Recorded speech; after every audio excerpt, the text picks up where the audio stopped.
Au nom du Père et du Fils et du Saint-Esprit. Amen. Viens, Esprit Saint, sanctifie-nous. Viens, Esprit de paix, donne-nous ta paix. Viens, Esprit d'intelligence, éclaire-nous. Viens, Esprit de science, enseigne-nous. Envoie ton Esprit et tout sera créé, et tu renouvelleras la face de la terre. Bien-aimés dans le Christ, nous sommes aujourd'hui vendredi 28 février, et la parole de Dieu qui nous est proposée est extrait de l'évangile de Marc chapitre 10, versets 1 à 12. Et nous lisons. En ce temps-là, Jésus arriva dans le territoire de la Judée, au-delà du Jourdain. De nouveau, des foules s'assemblèrent auprès de lui. Et de nouveau, comme d'habitude, il enseignait. Des pharisiens l'abordaient et pour le mettre à l'épreuve, ils lui demandaient: est-il permis à un mari de renvoyer sa femme? Jésus leur répondit: que vous a prescrit Moïse? Ils lui dirent: Moïse a permis de renvoyer sa femme à condition d'établir un acte de répudiation. Jésus répliqua: c'est en raison de la dureté de vos cœurs qu'il a formulé pour vous cette règle. Mais au commencement de la création, Dieu les fit hommes et femmes. À cause de cela, l'homme quittera son père et sa mère et s'attachera à sa femme. Et tous les deux deviendront une seule chair. Ainsi, ils ne sont plus deux, mais une seule chair. Donc, ce que Dieu a uni, que l'homme ne le sépare. De retour à la maison, les disciples l'interrogeaient de nouveau sur cette parabole. Il leur déclara: celui qui renvoie sa femme et en épouse une autre devient adultère envers elle. Si une femme qui a renvoyé son mari en épouse un autre, elle devient adultère. Acclamons la parole de Dieu. Louange à toi, Seigneur Jésus. Voici la question: est-il permis de renvoyer sa femme? Et Jésus qui répond: que vous a prescrit Moïse? Jésus pourrait donner une réponse claire, mais il dit: que vous a prescrit Moïse? Il donne la réponse de Moïse qui a demandé de faire un acte de répudiation. Et le Christ dit: c'est à cause de la dureté de votre cœur qui vous a donné cet acte de répudiation de faire ça. Et je crois qu'aujourd'hui, le mal du mariage dans l'Église catholique, c'est à cause de la dureté du cœur de beaucoup, qui ne veulent pas être humbles, qui ne veulent pas s'abaisser. Nos cœurs sont devenus durs, sont devenus méchants, égoïstes. On ne pense qu'à nous-mêmes, on ne pense même pas à Dieu. Devant qui on vient de dire un oui, ou on a dit un oui il y a 1 an, 2 ans, 3 ans.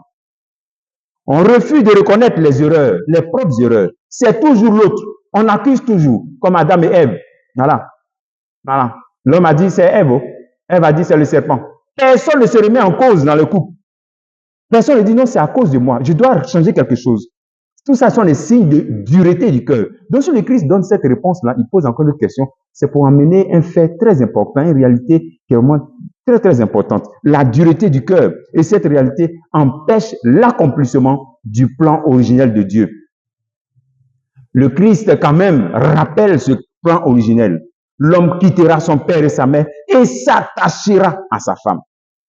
D'abord, quitter la cour familiale, physiquement et puis spirituellement.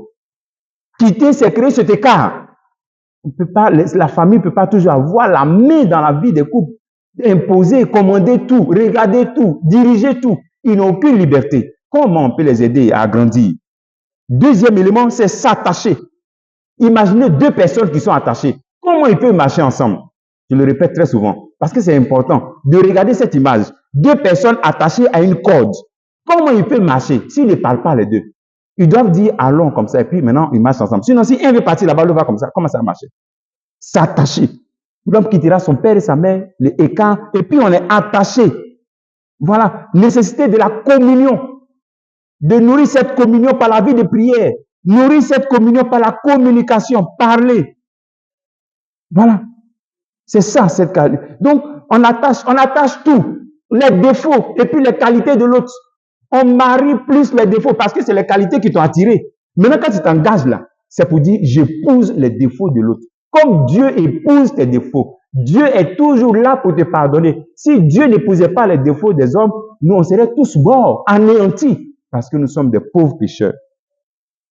Ensuite, s'attacher, c'est dire que je vis de l'amour de Dieu. Se nourrir de l'amour de Dieu, c'est-à-dire notre amour est faible. Donc, il se nourrit de l'amour de Dieu dans la participation à l'Eucharistie, dans la vie de prière, dans la vie de prière familiale. Ensuite, être attaché, ça veut dire que c'est définitif. Définitif. Croire en ce qui est définitif. Parce que ce Dieu que tu adores est un Dieu éternel et définitif. Il n'est pas pour un temps. Il est pour toujours. Bon. Et ensuite, être attaché, c'est respecter Dieu. Deux personnes se disent oui devant une troisième personne qui est Dieu. Donc, son oui aussi compte. Mais souvent, chacun se limite à son oui et puis dit, je m'en vais, je quitte, je pars. Respectons Dieu, mes frères, mes sœurs. Respectons Dieu. Le mariage n'est pas une illusion, c'est possible. Rentrons dans cette dimension et nous verrons que la gloire de Dieu se manifestera dans notre vie. Le Seigneur ne veut pas nous appeler à des vocations impossibles. S'il nous appelle au mariage, c'est que c'est possible. Parce que quand tu associes Dieu à ton plan, lui-même s'occupe de toi. Mais ouvre-toi à lui. Arrête d'avoir un cœur dur. Comme travail que tu peux faire en ce jour, est-ce que tu crois au mariage? Que feras-tu pour respecter Dieu aujourd'hui dans ta vie affective? Que Dieu te bénisse au nom du Père et du Fils et du Saint-Esprit. Amen.